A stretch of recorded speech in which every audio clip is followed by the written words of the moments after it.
Bismillahirrahmanirrahim. Assalamualaikum. Halo, apa kabar kalian semua? Semoga baik-baik saja ya. Selamat datang untuk kalian siswa-siswi SMP Negeri 7 Kota Cirebon. Perkenalkan, nama Ibu Esa Cipta Miranti. Kalian bisa panggil Ibu Esa. Ibu akan mengajarkan mata pelajaran prakarya untuk kelas 7 sekarang.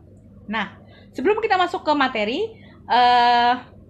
Ibu harap maklum dari kalian, kita ketemu pembelajarannya lewat dari video, karena kalian tahu sendiri kan, Indonesia sekarang lagi kena musibah, yaitu ada virus corona atau kalian tahu COVID-19. Nah, jadi kita belum bisa bertemu bertatap muka langsung, makanya kita bertemunya lewat video seperti sekarang. Dan Ibu harap kalian bisa memahami apa yang Ibu jelaskan walaupun lewat video. Apabila kalian masih belum paham, kalian bisa ulang lagi videonya atau kalian baca buku LKS atau buku cetak yang bisa kalian pinjam dari perpustakaan SMP Negeri 7. Oke, kita mulai pembelajarannya sekarang. Materi yang pertama, kita akan mempelajari yang namanya kerajinan serat alam. Ada di bab 1, kalian bisa buka LKS-nya untuk prakarya. Ya. Yang pertama adalah kerajinan serat alam. Apa sih serat alam itu? Jadi serat alam itu adalah serat yang berasal dari alam, otomatis ya, dan dapat berupa tumbuh-tumbuhan atau juga hewan yang digunakan untuk memenuhi kebutuhan sehari-hari. Nah, jadi serat ini nantinya akan diubah menjadi benang lalu menjadi kain atau beberapa bentuk kerajinan-kerajinan yang bisa digunakan untuk kehidupan manusia sehari-hari. Jadi ada juga yang dianyam menjadi tas, menjadi tempat sampah, tempat tisu, atau bahkan hiasan-hiasan rumah, atau ya tadi bisa dijadikan benang lalu akhirnya jadi kain dan jadi baju yang kalian pakai sekarang. Nah, ada beberapa jenis bahan serat. Yang pertama untuk serat tumbuhan dulu ya. Itu dibagi menjadi 4 jenis, yaitu ada serat dari biji, serat dari batang, serat dari daun, dan serat dari buah. Berikut adalah gambar-gambar dari contoh seratnya. Oke, sekarang adalah contoh-contohnya. Yang pertama ini serat tumbuhan dari biji-bijian. Yang paling atas itu adalah kapas dan yang bawahnya itu adalah kapuk ya. Jadi ini hasil dari biji-bijian. Lalu selanjutnya, nah serat dari biji yang tadi Ibu bilang ya, kapas, lalu yang buah itu adalah kelapa, lalu batang itu ada dari anggrek dan melinjo, lalu kalau yang serat dari daun itu biasanya dari pohon nanas. Lalu setelah dikeringkan, nah hasilnya seperti ini kurang lebih. Nah ini yang sebelah kiri ini yang eceng gondok ya, lalu yang sebelah kanan itu dari si pohon nanas tadi. Setelah dikeringkan biasanya mereka akan dianyam menjadi tas atau topi dan lain sebagainya. Oke, selanjutnya ada serat bahan dari hewan ya. Yang pertama itu dibagi jadi 2 ya, si serat bahan yang hewan ini ada stapel dan filamen. Nah, si serat dari hewan ini paling banyak diproduksi atau disukai oleh orang-orang dari negara-negara Eropa. Kenapa? Karena mereka memiliki musim dingin.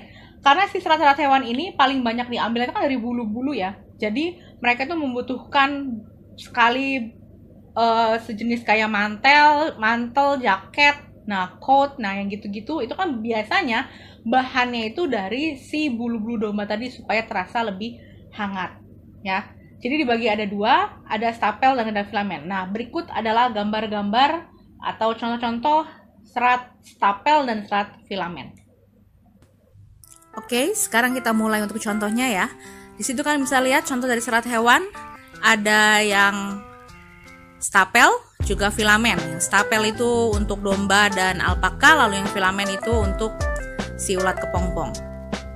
Nah, jadi kalau yang filamen itu dari ulat kepompong ya, dari larvanya yang nanti jadi kepompong. Nah, itu si kepompongnya itu yang diambil, yang diolah. Kalau si dari stapel, domba dan alpaka itu bulu-bulunya yang nanti yang akan digunakan. Nah ini yang lebih jelasnya lagi, yang tadi Ibu bilang serat bulu domba, serat bulu alpaka, lalu kalau untuk filamen itu yang dari ulat kepompong yang diambil kepompongnya itu. Selanjutnya kita masuk ke pengolahan bahan seratnya. Jadi setelah kalian tadi melihat jenis-jenis atau ragam-ragam serat alamnya ya, kita akan masuk ke pengolahan. Pengolahan yang pertama itu adalah pemintalan benang. Berawal dari proses pemilihan serat yang kemudian diteruskan ke proses pengolahan kapas menjadi benang yang disebut dengan pemintalan. Jadi ini biasanya pemintalan ini dilakukan untuk serat-serat yang memiliki tekstur seperti kapas. Kayak tadi yang dari biji kan jenisnya kapas dan kapuk ya. Lalu ke filamen, bukan filamen deh, stapel ya. Filamen juga bisa melakukan pemintalan ya, karena dari ulat kepompong. Jadi yang hewan, nah itu dia masuknya ke pemintalan yang nantinya akan jadi benang. Setelah benang terpintal, selanjutnya digulung dengan menggunakan alat penggulung benang. Jadi setelah pemintalan itu masuk ke penggulungan supaya jadi benang. Nah, setelah digulung, tindakan selanjutnya adalah pencelupan untuk merubah menjadi warna. Jadi makanya baju-baju yang kalian gunakan itu bisa berwarna-warni, ya mereka melakukan sistem pencelupan, mereka melakukan sistem pewarnaan pada benangnya. Seperti itu. Jadi, pencelupan ini mendapatkan warna yang kuat dan sesuai dengan keinginan. Kemudian dikeringkan. Nah, setelah dikeringkan masuk ke pengolahan penenunan. Nah, pengolahan penenunan ini pengolahan yang terakhir ya. Jadi benang kemudian ditenun dan akan menjadi kain. Penenunan bisa dilakukan dengan menggunakan alat tenun, bukan mesin atau alat mesin tenun. Jadi bisa menggunakan mesin, juga bisa menggunakan alat tenun. Dan ini adalah gambar atau contoh dari pengolahan bahan serat yang tadi sudah Ibu jelaskan sebelumnya. Oke, bagaimana kalian? Sudah bisa? Sudah paham untuk materi prakarya yang bahan serat alam ini? Apabila kalian masih belum bisa memahaminya, kalian bisa baca lagi LKS kalian atau buku cetak kalian, atau kalian juga bisa masuk ke web SMP 7 lalu cari di situ ringkasan materi, karena di situ juga Ibu sudah sudah memberikan ringkasan materi untuk kalian pelajari yang tidak jauh berbeda dari apa yang Ibu sampaikan. Oke? Nah, sampai ketemu lagi di minggu depan. Jaga kesehatan kalian ya. Wassalamualaikum.